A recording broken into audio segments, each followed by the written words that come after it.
This policy guide is created for all Quebecers. Ahead of the October 3rd election in Quebec, the National Council of Canadian Muslims launched a Quebec elections policy guide, saying this election will be one of the most important, with tremendous implications for the Muslim community in the province. Over the past years, being a Muslim living in Quebec has been increasingly difficult. We've had state section discrimination, such as Bill 21. 6 key issues are highlighted in the election guide. Bill 21, which bars several civil servants from wearing religious symbols at work, code of conduct during elections, community safety and protection against hate, recognition of systemic racism, systemic discrimination in employment and immigration. 13 recommendations are stated in the guide, asking all political parties to commit to them. Bill 21, it's very straightforward. We recommend the abrogation of the bill. It disproportionately affects Quebec's religious minorities,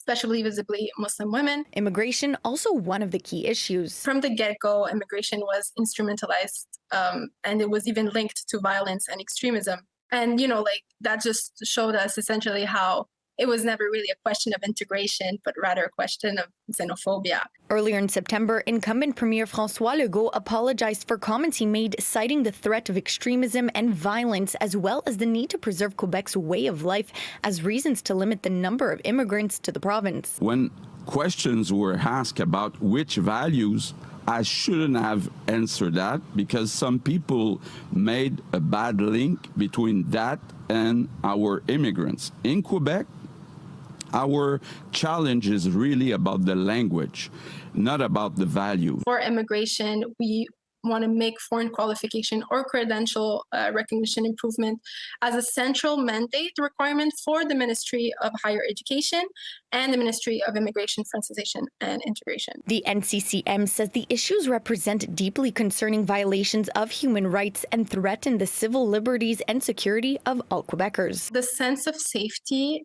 and the sense of belonging also needs to be reinstated for all Quebecers. And this is what we're trying to do through this guide. In Montreal, Pamela Pagano, City News.